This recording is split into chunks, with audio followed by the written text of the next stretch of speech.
أعوذ بالله من الشيطان الرجيم. بسم الله الرحمن الرحيم. سورة الفلق أيان مكة مكة نشورنيان منا الله تعالى دالي ننتي قل محمد النجابي ننتي أعوذ نكي محمد تنجي مورين آزا سمبينيان ننقليف فونا نمبامبي نندغا كلا بيداباتي أنغا كشي نوكو موريني كينياني آزا نبي الله يوسف خيسا إيجتينا سرير رجال من أنتو نم باتنغا كيبجد مودينغتو كنشن دي مودينغتو إتي ما أزل الله ويتانغي مورني تي الله نانشمبي ona سرير رجال ما غانتاتي سرير كيبي أغري مودينيا بوتونو أنت بقى سرير yusufu jatigi yakarenga tinta kanyana yusufu afalle magan chogudi ke battenya inta hatene kimbaka khanne inta fatene kin kenna khanne atada ma azallahi yusufu jabada aza a'uzu ma azallahi nism binallahi innahu nantanki nake rabbi nke yimman kenyan andin kinya kake yere ahsana mathwaya adinyan karanchiron ngari atanke nyakarim bana niada akrimi mathwa wayan karandoro donc kullu gani ku khotu ku khanu odotu nanti aza sembendo tangenyan قل محمد النجابي ننتي أعوذ كي تنجي مورني برب الناس برب الفلق تي فلق كمان فلق اللغة بوخين كمان فلق فونغنا بوخ يو ona lugha manya ifna falaqa sonin gonda utara bin qanne ina to de suankara felaqe kimbaka surona te helaqe me kin qenna suronyanda sonin kan qannen kita ido qur'ana gede mewki parce que o tu nanti kimbaka dunkon qa ido ko felaqe kiyam meidi suro fonon nenenyi hanya kam fofo gani fanga ina khili hanya mega imema bara adalile serebe jamu ngani fofana soni ngangane ime duru ine mekili ho hana ine metti gana kundunya khasafandi wakati nganari intoro ne ho hana de itina se fofana okudi terenga ga kono jatigi ni ndaro tubabu ni nanti naro kai tinga kundwa oda prevun kita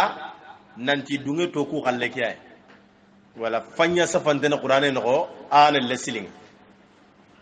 ikuncha rabbana nugari kimbaka soninke inati haranchi o kama nyigunja mane itini haranchi ay bo igana ya safana kaitin qadinga walla igana digamunu wan nasara da itini france ay ina fakia force na kwa kota pasalle silingi mene kenya amma woriba mega imme duru ngana digamunu meda itini haranchi ni harancia liye harancia me gana ni diga mun tubabu ni nya danga su sakati kaitin qibare nya gada batanga junna ma bonosu ina france ya safana ina kenya kono tira qenqa amawri donc odo tunanti leslin kim qenna dunko nya maga iyand ko qur'ane khanne nanti fa nsu ankara helaqe o kuti falaqe falaqa na fumbugume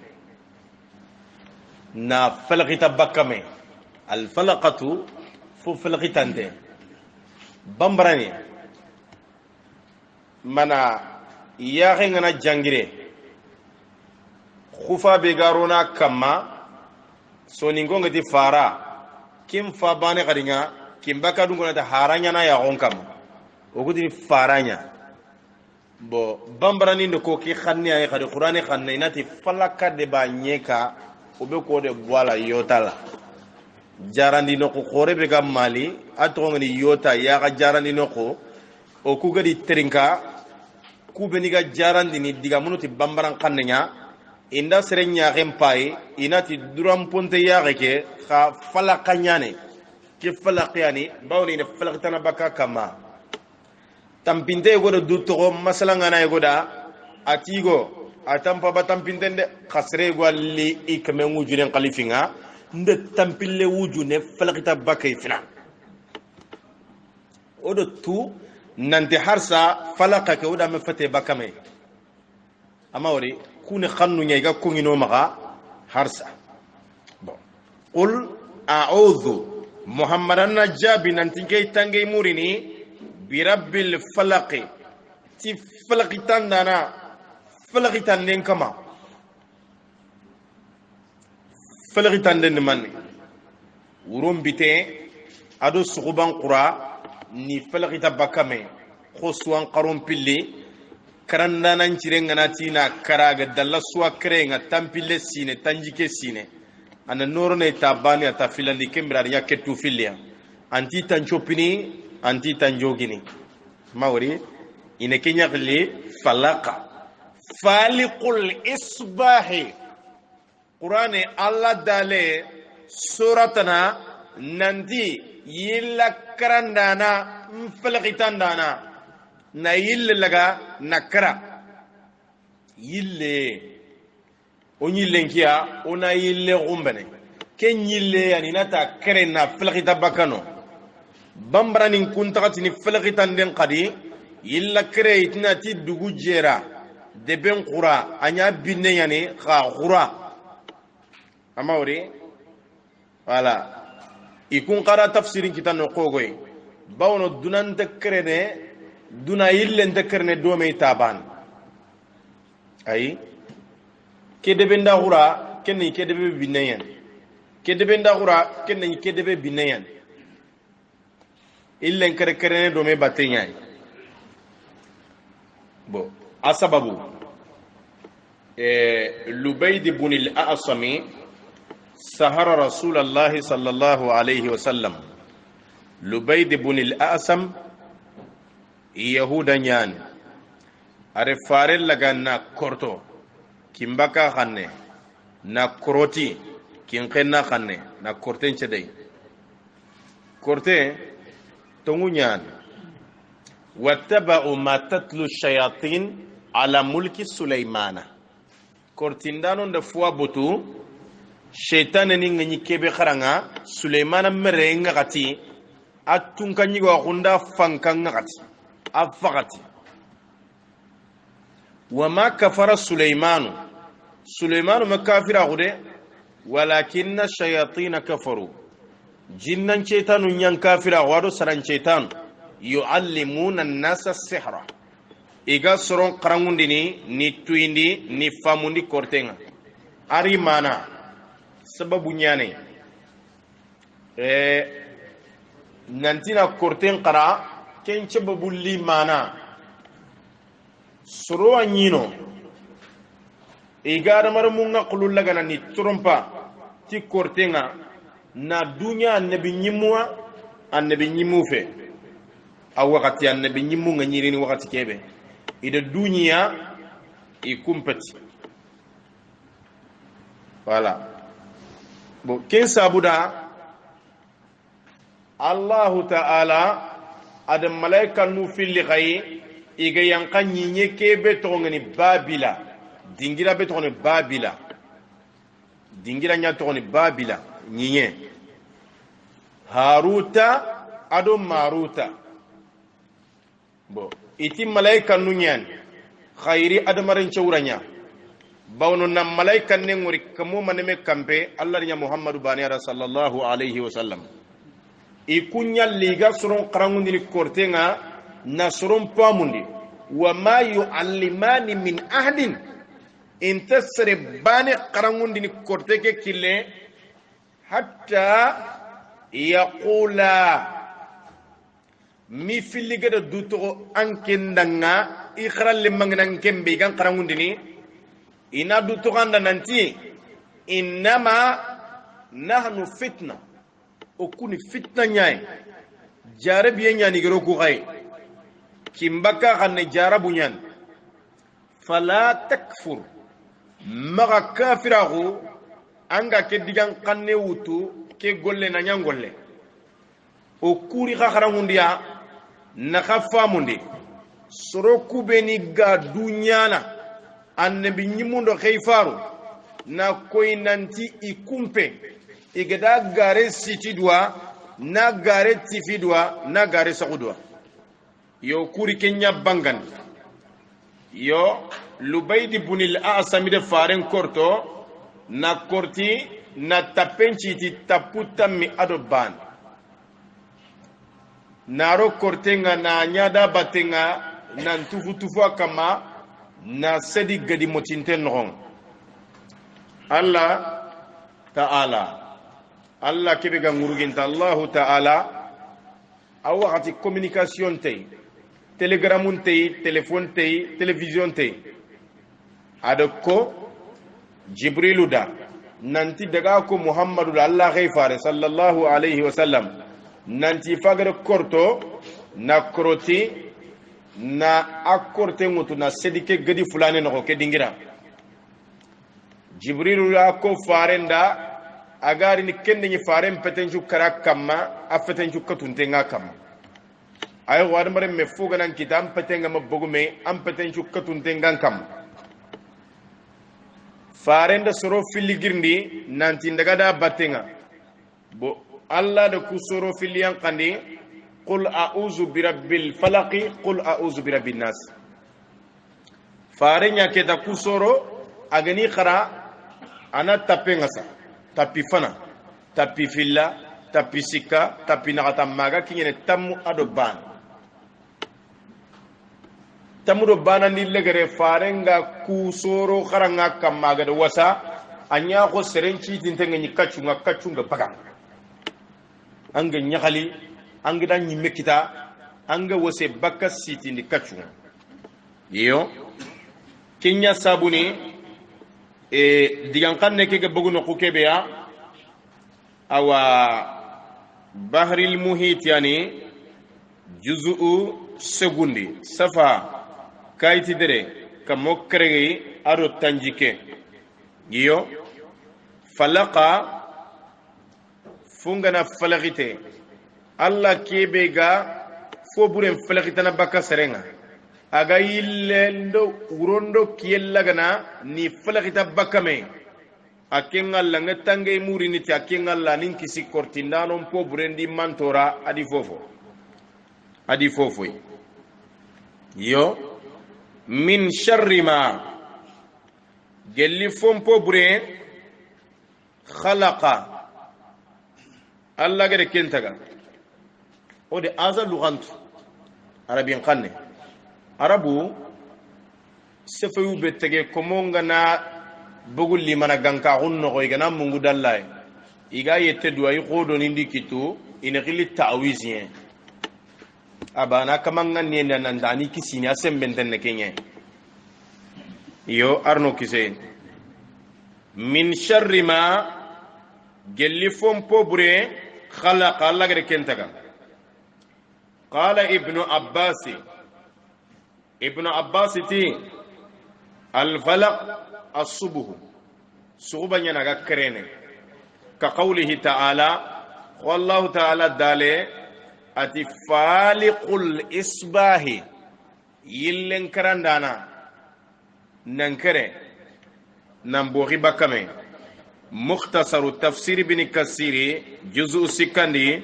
safa kumutumi tankebe aron nagato wa fi amthali al-arabi ay arabun tali khoro khoronga huwa abyanu min falaqi subuhi ke golle fulane ambanganta dinanta sukuban kerenga arabu ngana le fi digame kono digame be bangante ngani inata ambanganta sukuban kerenga illa kerenga bawno illa kerenga na qur'an nyallin fofo ganyi muqenga abangenia sonin kon tali kongano illa kono do tali do bambrani jukke fiken tali nanti yillengan kerene joweta bane khwangana an kitentahu a kuran konta kinga aga kuran londina maga yaxe teqidangunye yillengan kerene tabane ferenya mbaka sankengure hare o kuti ferenya mana na koy nanti wuron na golburu nyangi wakati ni nyaay affaire impossible nda fo bre affaire man ni qortini wuro nyanallo wala gollu ndambu yogoni kuka tanyana wuro nyaay ngatangay muri ta kengallay awa gelli fo bre kebe gelli fo bre kebe agada taga min sharri ma gelli fo mpo bre mane mawsul nye khalaqa Allah gade kentaga gelli jinna adamareme daba ada tana ngatange muri Allah gannin kise arno kise ga arno kise seytane wa min sharri kengana dangaro fobure gelli fobure ghasiqin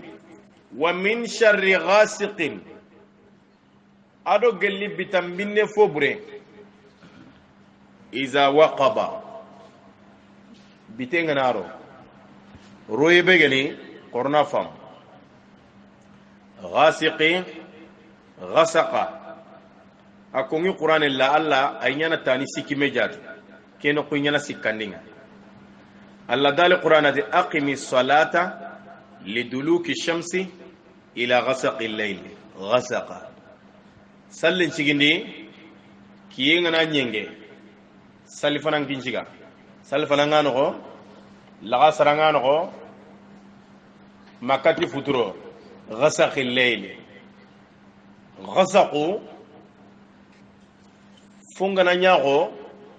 abita amabita ko fay wakati kebe sasa futuro ndangi fonne so fonto angana kin kennan pay quran lamanni dumbu yenga yado bitenga nyakami meno ko bo yello nanti quran manya kitaba mo nanti bitam manya ba mo nanti dumbu manya ba kenya na ghasaqa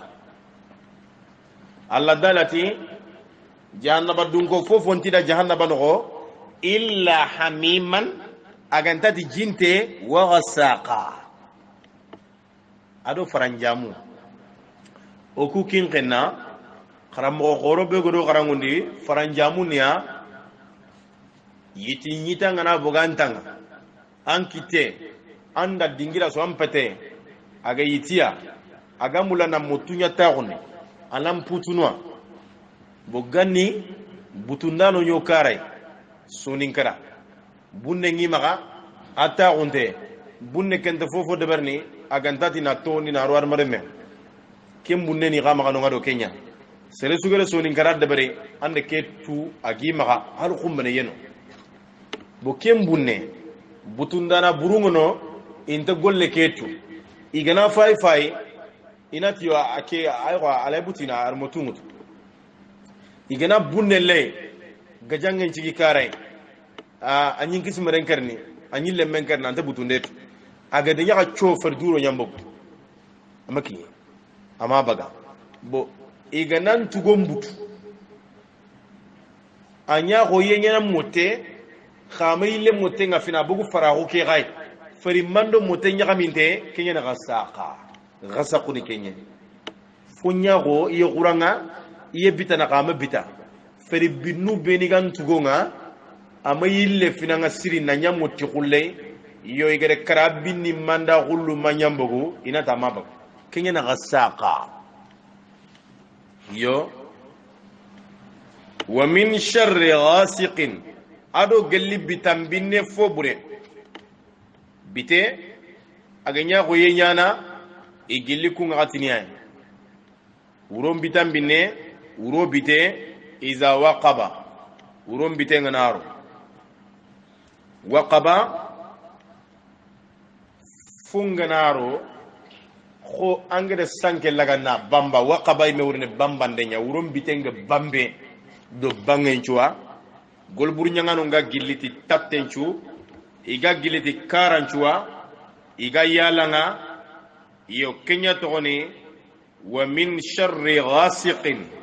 ado gelli bitambinen pobre iza waqaba bitenga naro agana bambe aga sankido bangenchua agari gupundi tibani adi jongun tonto kenya waqaba rabin qanne kagana tiban kompen debere na tiba kay medebere kin qenna surondi na jongen debere sokke ngarone na fanama magambanunga wut kado demade ido qaru ngame kadawutu soni ngana kundunya igana taga kamata kenya to waqaba adi bitelo ni kompen no ngaw genani tiban kompe jongin kompe kin qenna khanne igana baga kamagura nyallo iganara kamadi bitenyan kufina kamata bane kinta gundi mo kinyan waqaba bitenga nari na lota bane bitello idha waqaba mana ken sabuda fasangunta gunyani alla go tuindini mana foburunga ado fosiru ay arabun talinga nanti al-laylu akhfa lilwayli uron bitan binne amugunta fo burendang wayleyindanga uron bitan binne afo burendanga ba mo siri fo burunga gilli sama kundo nyantonindo kortondano ndo fotanantanantana kengananya mana ken sabuda awa fasangunta ko be ga sura ke Allah ikono na masala kusoro angana kanu angana joti nantago fo kane walla nan kanu nanti fo ankane anna kuko nan tufan kituni susadwa asrenyan farende muro magona debere kanunga gati haroga mo kanona nya asrenyan wakati ndambenju sakati so wakati nindo wakati ntanani ومن شر النفاثات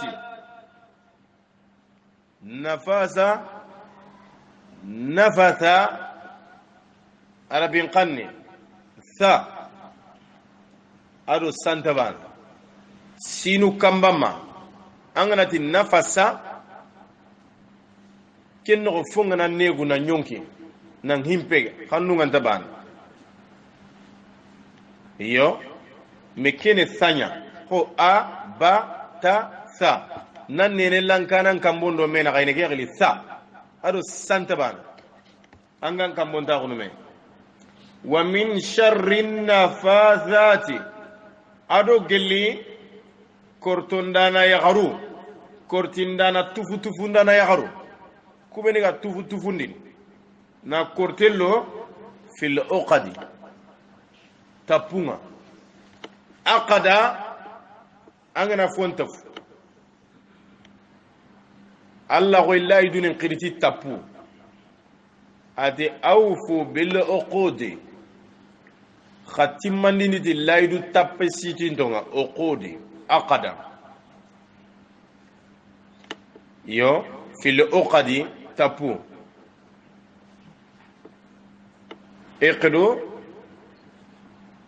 uqdatan tapibane uqdatun uqad tapungo bo angana fontaf al uqud tapungo bo uqadi qadinga agayna jamu ngad yo khatimandini tilay duni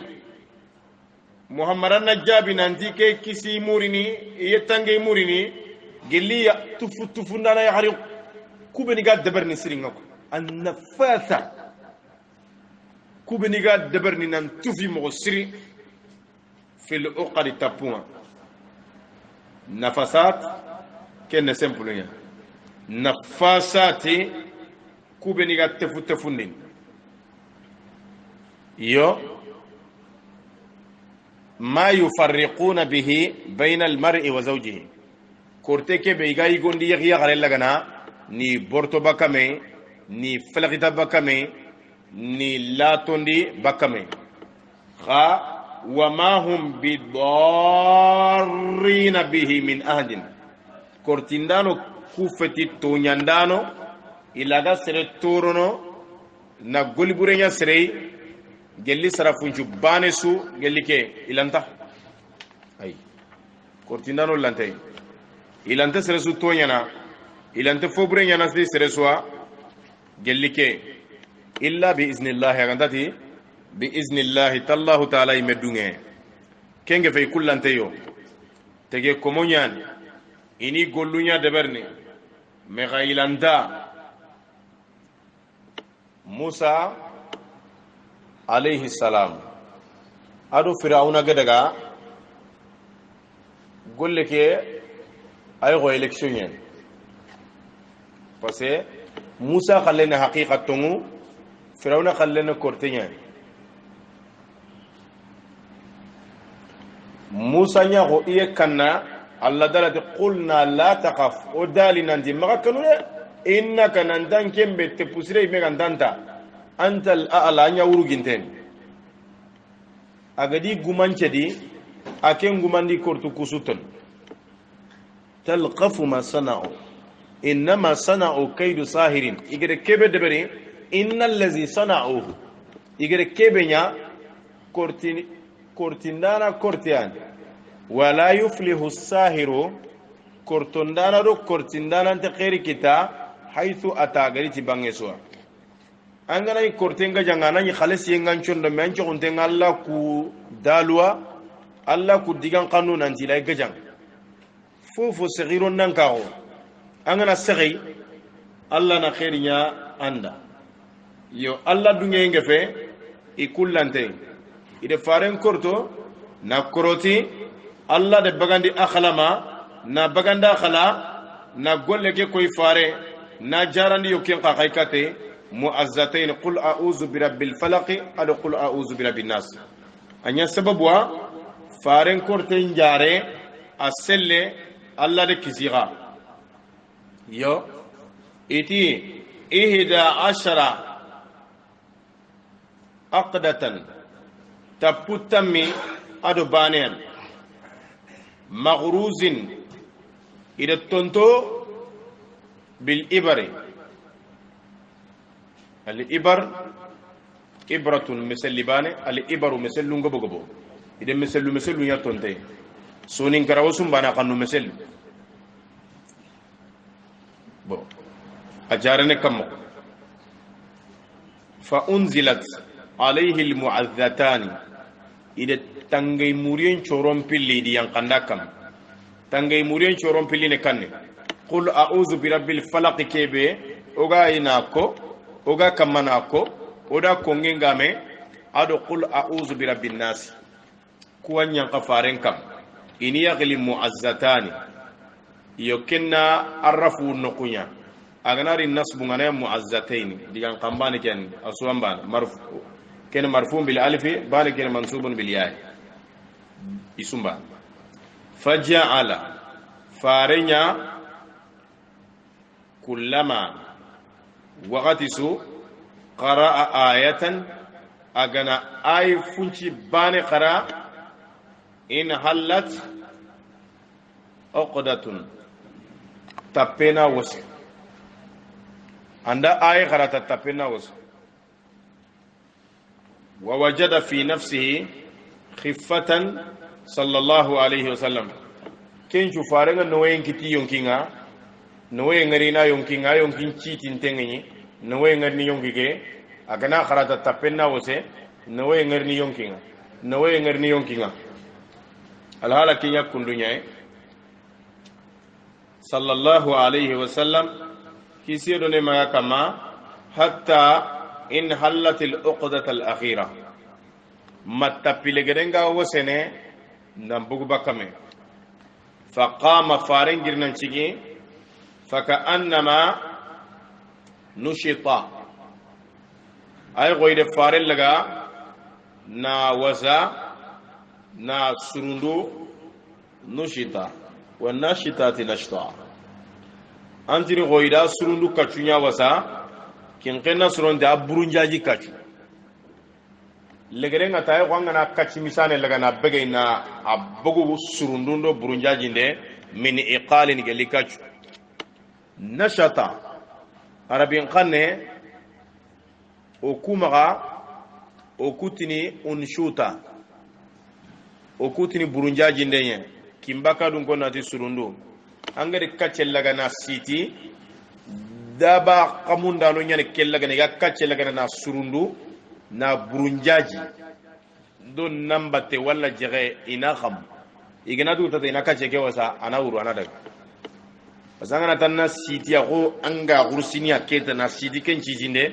jerenge benyan nange benyan angana du tata ken anga tampi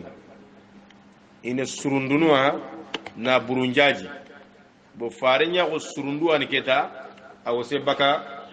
kortindi kachunga alla jare biyan khoro suna limana ganka ire faren katu na kambon qoso na imenjogi na lebu na yankandi mosiri na korto na muru kallenga tani maneme ire faren muru kallenga minna ita danga lenki wuro yerini yanka kam Allah de Jibrilu khaye nan tamaga wiwira me ga wira kira ina sere sogonda batenga kin sune planya bawno sere ga masoga batte i jono sikana i gana so regen pa sere ga antone tina wuru ina ko de binta tumpai i gana nkorosi magara gallaga khasre ga no harsa itina harsa sere nga batenga ona dugundi wuronga na kaso wuronga kaso daga kongo irenyi sere ana batte sere tana akempe wa isbirin payde yamkuru bika allazina yemunga debrenya na tanga kafaru kubringe kafirahu li yuthbituka kudu inan kaso nan tigiti nallaga nan kitara fo gangaw aw yaqtuluka minan karime aw yukhrijuka minan qatabaka makka deben no wa yamkuruna ikungi deberni wa yamkuru allah deberni الله يريد أن يثبت قيوميته على خلقه الله نمولا إتغاندي خورغان كاغونا سبتين دي تغي كومون كمان انتيكي الله ألم ترى إلى الذي حاج إبراهيم في ربه يلا ما وريابا يمكي بغد إبراهيم غجا دو إبراهيم كمان قبارين كينغن الله يسكف منتين كمان أن آتاه الله الملك نمرود kafri nyane me dunge ngeno Allah ande tunga nyuga gonkine Muhammad sallallahu alayhi wa sallam attampiem pay ayol yoliem pay agirnan kenem pay agade tampie be wori awa do dina kiyande mbatenga agade tampie be wori yo fayke ati wa min sharri حاسد إذا حسد جناس اشتقاق يعني اشتقاق فوني في اللي جنب وغيبا كمي خرس ربيعان ترابين قنم مكترين كان يجنان ومن شر حاسد إذا حسد دعامو كتين دوسري سونين كون دكو نانتي حاسد أو إذا وتبا كاربين قنني حسد خوني يعني أبوغو خوني يعني فارنتي اطلب الهوائج خرغا هاجني مور خا افيرني ادو خا بيزنسني بالكتمان تي مغنينو بانغا نيمانيا فان كل زينما نانتي نيما دونكي سوغاي ما سودو نانكو نينتيان اماوري بو نبي الله يوسف ادي كوين كوي فابدا نانتي دا وركي غولي اغانيا أترى لا تقصص رؤياك على إخوتك فيكيد لك كيدا مغان قيسان قرانا غنين كما إيغا دبر نتنغا بريان تنغا مغاكو بو قرآن مغا ديغا ما كما ليلي يوسف دو كوا كتابا ما مغاكو با دبر كي غنيا مغا كينيا نسيرون دين ومن شر حاسد فائل أدو قل حاسد قل بري أفو بري سو إذا حسد إذا نظرف الزمانية وقتي به agana hasila gunya asila gulla yana mare men pete me wakati din qanno agari nanga angana foyo go wori sasa walla angana foyo go mugo antam peten to kota guno antan to kota guno awan peten girdi gardana bo puran ka buten nan tawo anna fuanya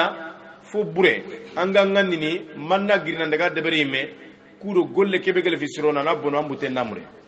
bo kenyani ado gele hasiri fo bure agana hasida gunya mana fare sallallahu alaihi wasallama makkan ko dan nabi nyima gon qone ita kendan taqawa asbabu iti laula nuzila hadha alquran ala rajulin min alqaryatayn azim man ke qur'ane igama yanqande yigu fili kamma idrungani ituintongani irrekoni tongani tubabun qanne gali debu ku fili urwatu bun mas'ud saqfiya ni taifa togonte nyani dawlante nyani naburugume nyani fankando sembenge kengana dangi walid bun mughira ni makka togonte nyani kitante nyani